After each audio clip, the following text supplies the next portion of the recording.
Hey everyone, Shew here, and today we're going to figure out how to delete a boss and make it so everybody loves us. With my strategy, you don't have to have an advanced mathematics degree in order to figure out exactly when Drummond will phase and when your Ravenous Frenzy will be perfect and all that kind of stuff. I've watched far too many boomies doing Ingra Malochs and not fully maximizing their damage. In today's video, I'm going to give you some insight on how to delete this really unfriendly boss. My group was able to one-phase Ingra Maloch on a 24 and 25 fortified mist, so we're going to take a look at those clips. Considering that we timed it with only like 15 seconds left, every single global and every single inch of damage you can get out and squeeze out counts a lot.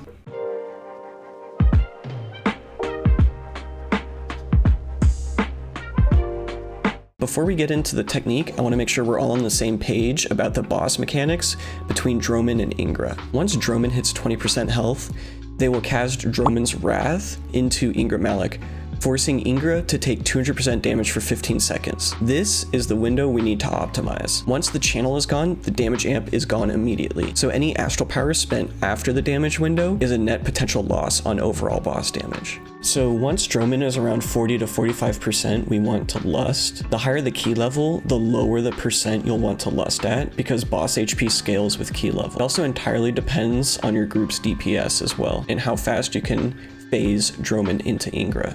We also want to pop our Ravenous and CA around the same time as Lust so we can have a good ramp going into Drummond's Wrath. But with the strategy that I like to do, we can still maximize our damage inside of Drummond's Wrath, regardless of if we time our Ravenous Frenzy perfectly.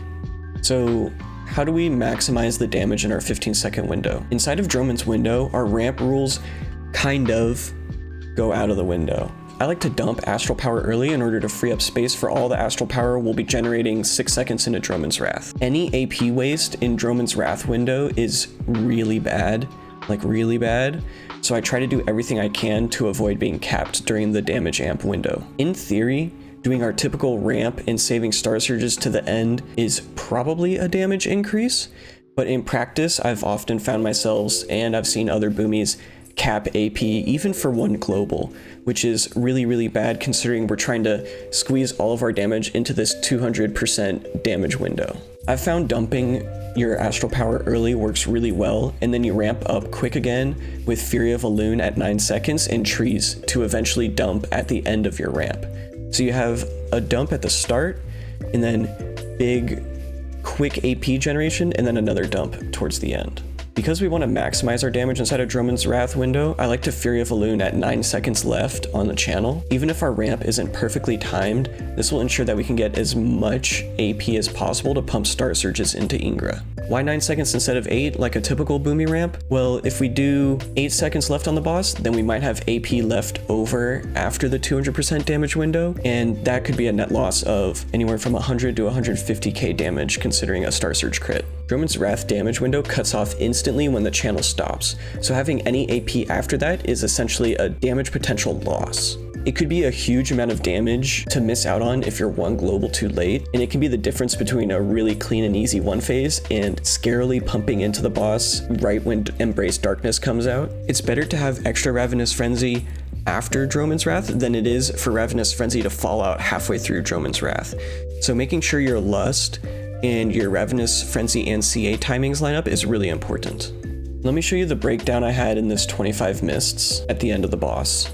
I ended up doing 3.18 million damage total in that boss fight, and about 470k of that was hitting Drummond and Ingra before the phase. One of the most interesting things I've seen when looking at Ingra Maloch damage during the Drummond's Wrath window is just how much damage seemingly useless spells can do. You'll see that the melees from the Treants did 60k, which might only be 2% of our damage, but 60k is as much as a normal Star Surge crit at the end of our Ravenous Frenzy window. So 60k damage for an instant cast that also generates 20 AP and gives us a stack is really good. You'll also see that our Star Surges just hit for insane amounts of damage. My max crit was a 230k crit. The average of my criticals was 200k, and that's all during the damage window. Our Wraths also hit for a crazy amount of damage, having a crit at 58,000. Fury of a Loon during the Ingra Maloch phase also does a lot of damage, surprisingly, about 14% of our damage. Doing 441k to a single target is a heck of a lot of damage. And it also generates us a ton of AP to help us funnel more Star Surges into the boss.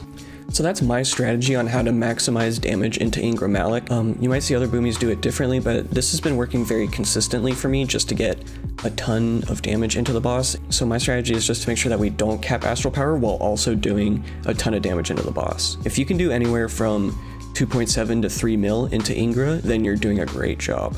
Thank you all for watching. I do want to make a lot more content for Mythic Plus for boomkins as well as other DPS and other classes. So make sure to subscribe, like, follow, do all that kind of stuff. I have a Twitch where I stream regularly, especially these last 2 push weeks at twitch.tv/Shew. And yeah, thank you again for